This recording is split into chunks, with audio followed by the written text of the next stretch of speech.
So this is my entire shop. You can see the two motorcycles I have in here.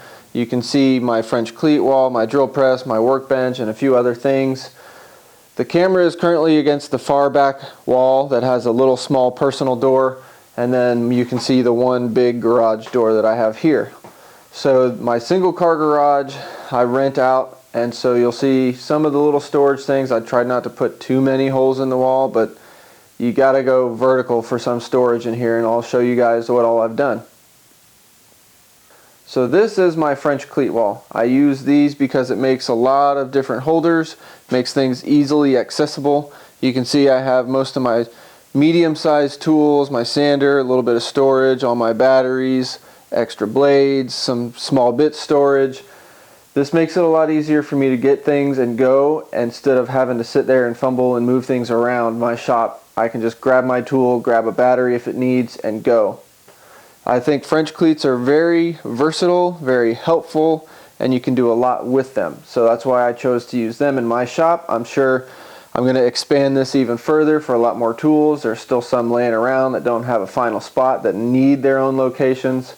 So I'm going to be expanding on this, probably a couple of little build videos on some of the cleat holders that I'll be making. I know that this one right here, my sandpaper holder, is on my Etsy store. It's probably one of the simplest builds.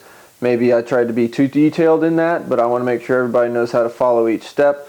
You can find that on my Etsy page. Otherwise, that's about as far as it goes for my French cleat system. So next to the French cleat wall, you'll see I have a benchtop drill press. So I went ahead and made a stand for mine. That way it doesn't sit on my workbench. It gives me a little bit extra room on my workbench. With this build, I also included a little bit of extra storage. There's two shelves right here, one shallow and one deep.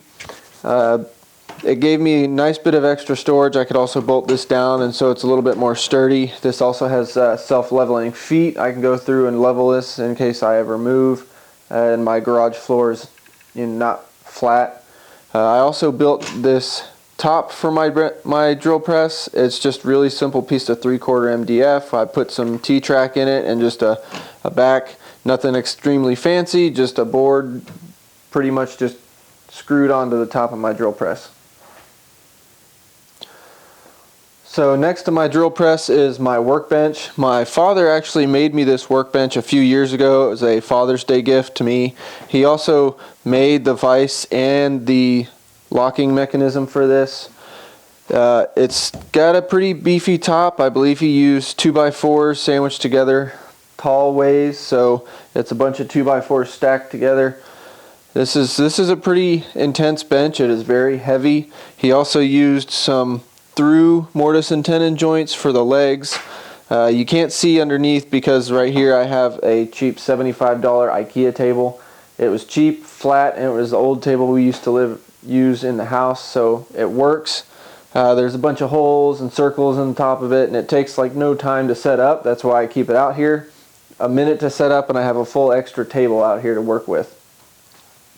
This also has a little pocket over here. I keep a few things like my chisels. These are my cheaper chisels that I have. I also have some bench dogs, so you can't see that, but in the top of this I have bench dog holes so that those can go in and out of there to hold things down. I have some throughout the whole bench. There's also, I can't get it out because there's some stuff in the way, but I also have a back stop. So if I wanted a board that runs mostly the length of this workbench, I can pull out of there, flip it around, and I get about a 3/4 inch back stop that comes out of the back of the bench. It's a little messy right now. You can see I have a couple of projects. The very few woodpeckers tools I do own, yes, they do sit up there. I do use woodpeckers. I do just believe not because they're priced, but one, they're made in the United States, and two, they're guaranteed accuracy. If you ever have an issue with their accuracy, you just tell them and they'll send you a new one free of charge.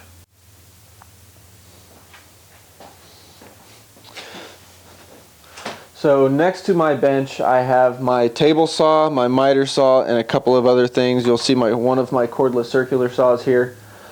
This does roll, it's got wheels. When I have to use my table saw, I usually take it out, put it into the center of my shop, open up the doors, the motorcycles go out the back.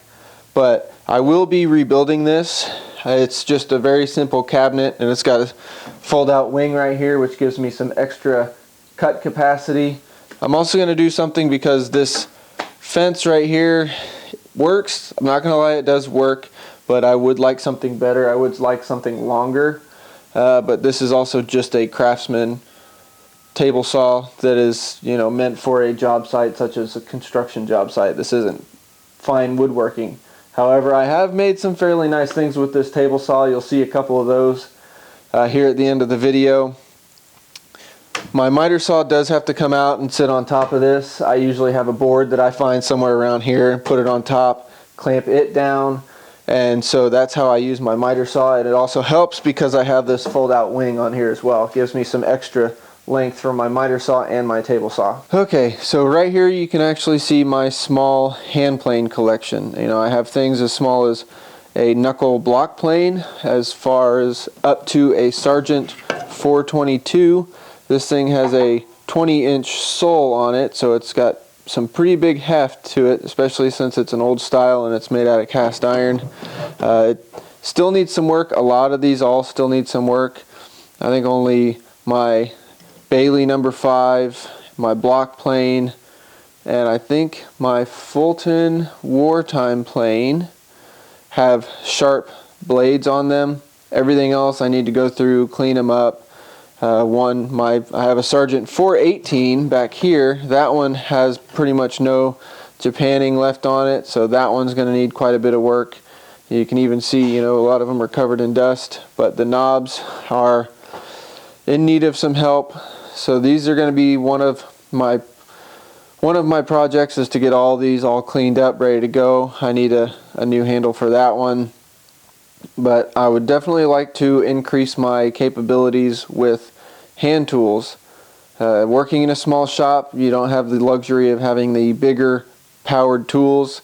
I only have a single 110 outlet for my garage, and I can't run many things at once.